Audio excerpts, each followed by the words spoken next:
Hi guys, thanks for tuning in to another video on ForgottenWeapons.com. I'm Ian. I'm here today at the Rock Island Auction House taking a look at some of the guns in their upcoming June of 2015 regional auction.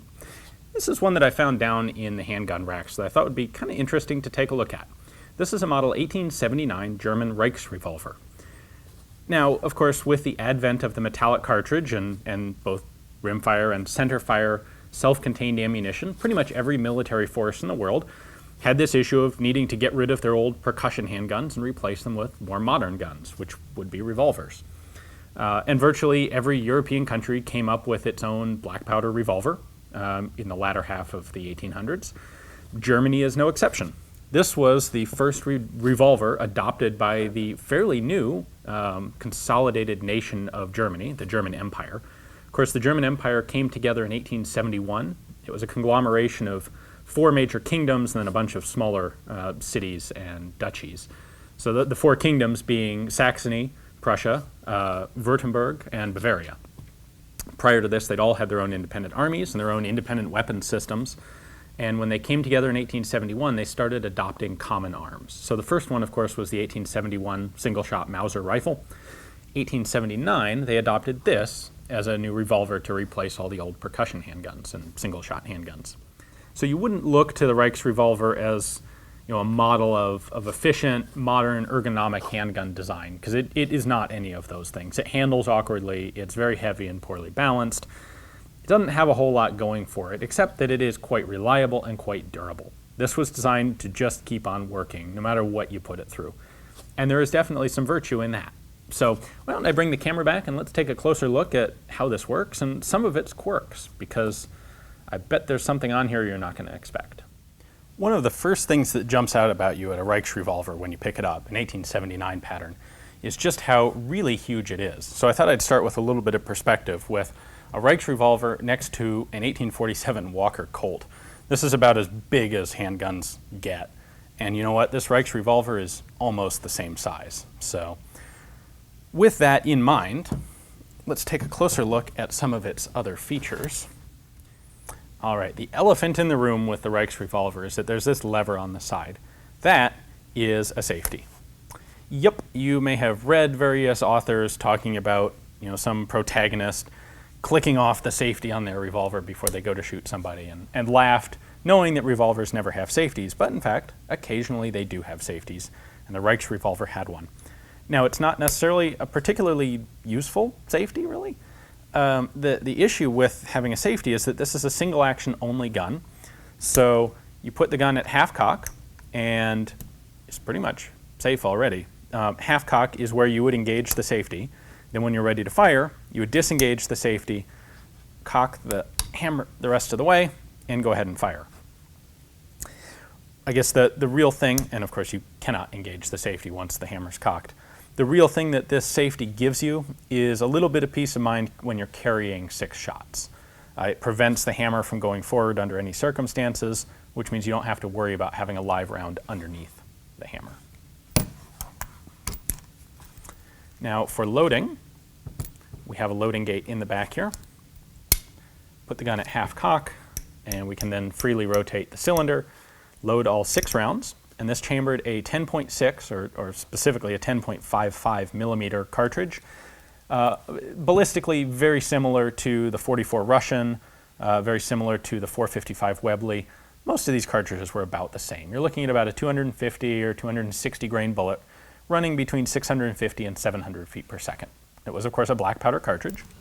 And one of the nice innovative features, one of the few technically innovative features about the Reichsrevolver was that it actually had fully recessed case heads.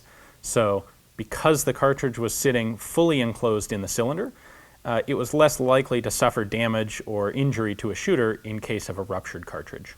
That's a nice feature. What's not so nice of a feature is that there is no ejector on this gun.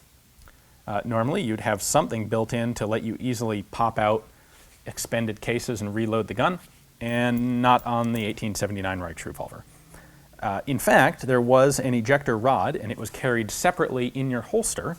So when the gun was empty, you would open up the loading gate, and then you'd pull your ejector rod out of your holster and manually pop out each of the 6 cases and then reload it. Frankly, this revolver was seen as a secondary weapon to a saber and really was not intended to be used as a primary combat weapon. That's made kind of obvious by the difficulty you go through to actually reload it. There's no way to load one of these things fast. Now we can disassemble it fairly easily. Take the screw here on the side. This is a retaining screw for the cylinder. I pull that out, then I can pull out the cylinder axis pin, then open the loading gate, and our cylinder comes out. These things are serial numbered out the yin-yang, being stereotypically German. So you'll have numbers on the cylinder, the axis pin, the retention screw, the frame, the barrel, the safety, I believe, has one, pretty much everywhere. The hand on this revolver is very standard. You can see it lifts up from one side, right behind, right here. We have a cylinder stop down here on the bottom. This works very standard fashion. So put my cylinder back in, close the loading gate, drop the axis pin back in, and replace the retention screw. So looking at some of the markings here, we have our manufacturer's mark here from Suhl. Frankly, these things were made by virtually every arms maker in Germany, both on military contract and on civilian sales. So you'll find examples from, well, like I said, from almost everyone. Dreisse made them, Mauser made them, Haenel made them, virtually everyone, including companies that would not necessarily be recognized by their 1879 names, but would become recognizable industrial concerns by World War II. We do also have a date. This is an 1882 manufactured gun. Most of the other markings on here are serial numbers, with the exception of a caliber, a bore size stamped on the barrel here, 10.55 millimeter. One other interesting feature of the Reichsrevolver that you don't see much on things much newer than like Queen Anne pistols is at the muzzle here. They actually have a flared rib around the muzzle. Gives it a very antiquarian sort of look. I believe that is there just to strengthen the muzzle to prevent a sharp blow to the muzzle from actually denting it. Thanks for watching, guys. I hope you enjoyed the video. Early Reichsrevolvers, there aren't a whole lot of them floating around, and they don't seem to get all that much attention. Not a lot of people are familiar with them. So if you'd like to become intimately familiar with this one in your own collection, it is, of course, coming up for sale at Rock Island. If you check the link in the text description below, you will find the Rock Island catalog page on this particular revolver. It is, in fact, in a batch with several other Reichsrevolvers, so you can kind of start off your entire collection with one nice batch to begin with. At any rate, good luck, and thanks for watching.